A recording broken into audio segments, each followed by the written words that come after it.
Hi and welcome. I'm Suzanne Fasella. I'm a physician assistant with Patient Best.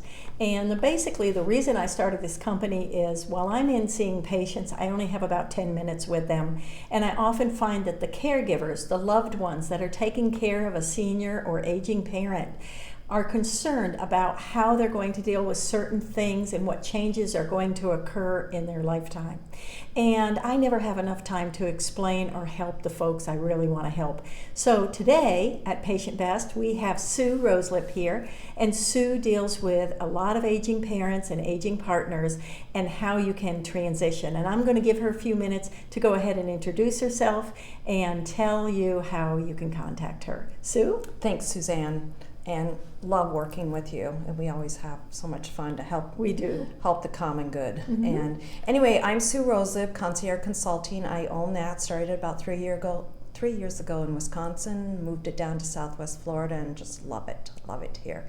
My whole mission in my company is transitioning the aging population through their next stage in life, and that can be either aging in place and I help modify the home, or else we look at options available for like a senior community. There's just so many different options, and that's my passion, is helping these people. I have a website, www.seniorpositioning.com, and my phone number is 608-999-0805. So it's what is it again? 608-999-0805. 0805, perfectly. Yep. Well, I've got a couple of questions for you today. These are questions that a lot of my patients will ask me, and I don't have an answer. Okay. So hopefully you will, I'm sure you will. They come in and they say, I'm concerned about my aging parent or my partner, and what are the first steps toward working on home options for them? Because we get a lot of resistance, and people just they're not going to move. So how do you get that conversation going? Yeah.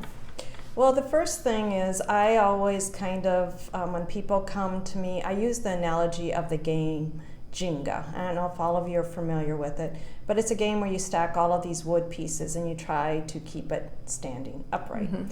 And what each person does is they pull out a piece. And you're just trying to keep it upright without the whole building falling apart, which does happen when you're looking at situations with the senior population and moving them and things. So I guess the best thing to do is just, timing is the best thing I can tell you. You can't talk to a parent when they're just coming out of a care facility where they had to go after they had a hip surgery, and now Medicare allowed them to go into a rehab for so many days. Now that time is up, and nobody's around to take care of that parent with the hip. So then it's like, okay, what do we do? And so you don't start talking to your parents about that. You got to be proactive. Shouldn't you have done this a long time ahead? Before Everyone should. One of the things we find in medicine is we're not going to be able to prevent. Okay, we're all going to die, and we know that. I mean, that's like taxes. It's going to happen. So I often tell my patients, we can't prevent what's going to happen, but we can prepare for it. And it would be nice if, like somebody like you, because I know I have you, to be able to say, hey, we've looked at these facilities ahead of time. I happened to fall, I broke my hip. Now we have some facilities that I can look at. Is that? That's a good way of looking at it. I always try, if people, you just start noticing things about your parents. Just start having that conversation, and maybe like bring it up like, hey Mom, I was just with my girlfriend Mary, and we were just talking about her parents, and they decided they wanted to look at a senior community. Have you and Dad thought about something like that? Just kind of do that instead of, Mom and Dad, you really need to go to a senior facility. So it's just pulling that first piece out of the puzzle, timing it, having that conversation, finding the best time, and that's start weaseling around and figuring out what is the best time. It's planting those seeds. It is planting that seed. Now here's another question, and this is something we often get in Of course, I've worked emergency medicine too, so I've seen this. I actually had a chair thrown at me once from a family member. Not all family members are on the same page. And what happens is one family member is seeing mom and dad on a daily basis, or their partner, and they say, hey, they're not doing as well as they could do, and we really do need to think about another facility or some kind of living arrangement. And everybody they talk to, they're all their siblings, might give their own opinion. And that sometimes is hard because nobody can get on the same page. What do you do there?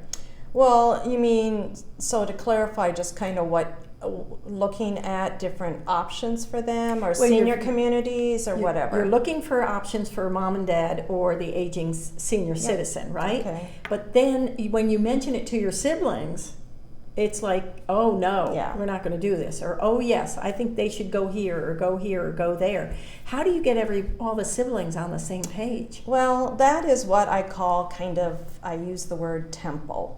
So that means when you work with your siblings, or maybe somebody that is overseeing an elderly person, maybe they didn't have any children, I call it tempo. So it's timing, experience, motivation, and place, and outcome. An outcome. That So makes sense. you can, and in some of my other videos, I'm going to start breaking each one of those down. But once again, you got first word to think out of tempo is timing. Don't be approaching your siblings when maybe there's a heated family situation. So I would say maybe the child, generally, I'm the youngest of 5, and we all have a good communication, but sometimes one of us might notice something about our parent that maybe nobody else did. So I find that if I notice something about my parent, then what I do is I'll send an email out or send a text and just say, hey, have any of you noticed this or this? And that kind of starts putting that little, as you call it, a seed. Yeah. And then you kind of start the communication. And then it's like, well, what do we do? What do we do if something would happen? Or who's there to help? I'm working with a family right now in Wisconsin. Got to take the keys away from the dad. And it comes from a family of 7 children. Out of the 7 children, 5 of them live in the Wisconsin area. So they all think they can take their parents to everything. Well, I started talking to them, and it's like, nobody is going to sign up for this. These parents are out of the house like every day. So then we start looking at options, and then I gave them some information, and then they're going to have a family meeting and talk about the things I suggested. A lot of people, it's just education and then timing. It is. It's education. It really is. Now, one of the things, and I'm going to brag on Sue here, because one of the things that I see that she has done is there always seems to be that one sibling that never says anything, that's just silent, and watching, and knows that all of this is going on, but never gives an opinion until mom and dad are actually packing and starting to move, and then all of a sudden the sibling comes forward with, oh, wait a minute, nobody asked me. And indeed, the siblings did ask, but there was no reply. And what I've seen you do, Sue, is you actually get on the phone with all the siblings, and you're not going to neglect any one of them, and you're going to get those answers out of them. May not be all on the same page yet, but somehow you're at least getting the answers out of them. Yeah. And the other thing I wanted to point out, sometimes it's best to have a neutral party come in, like somebody like myself or someone else that works kind of in my type of field, because they kind of can pick out body language or words that maybe a family member may not look at. That's a good point. So sometimes it's great to have a neutral party come in. So here's our third and final question, and it's, how do we know if our parents can afford a senior community? Because folks ask me, I have no clue, and I don't even know what the medical facilities are around the area because I'm working all the time. I just, focused on my patients. So how do they know if they can afford a senior community? Well, that's a good question, because there's so many, senior communities, there's so many different concepts of a senior community. So I guess one I look at it as putting everything into a funnel and start spitting out the things that you first are looking at. So first of all, where do you want your parent to live? Do they want to maybe stay in the state of Florida, or do you want to move them closer to some other child or member family? So first of all, figure out where you're looking at. And then second of all, what kind of condition is your parent in, and what are you looking for? So do you want continuum care? Continuum care is your parents move in in an independent apartment, but is still affiliated with the senior community.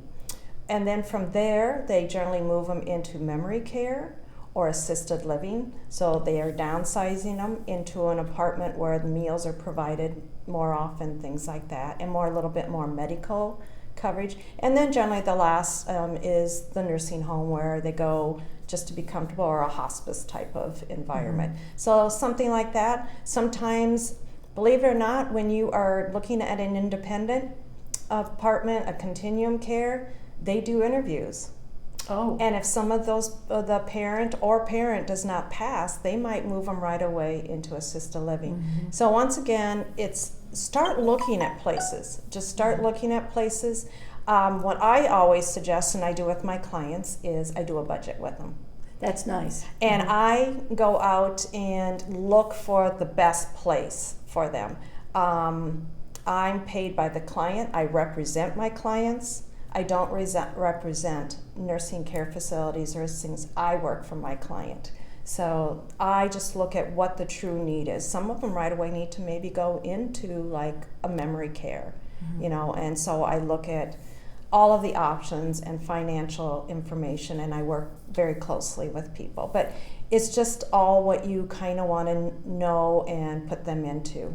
And there's different ways, to finance this. I am just learning there's all different types of ways of financing getting into these facilities, which can be a whole nother interview. There's a lot of different tricks to the trade. There are. Plus the location too. Do they want to be close to one sibling, or do they want to stay down here in Florida with no siblings, or sons and daughters, and be on their own, and can they do that? So Sue, I thank you so much. You've just been a blessing to me and to so many caregivers who are so worried about their loved one. And I can't thank her enough for being here. Can you one more time let everybody know how they can reach you? Certainly. Sue Roseliep, Concierge Consulting. I have a website, www.seniorpositioning.com, or call me or text me at 608-999-0805. I'd love to chat with you. Have a great day. Thanks, Sue. Thanks, everybody. We'll talk soon, and we'll keep these videos coming for you. Take care. Bye-bye.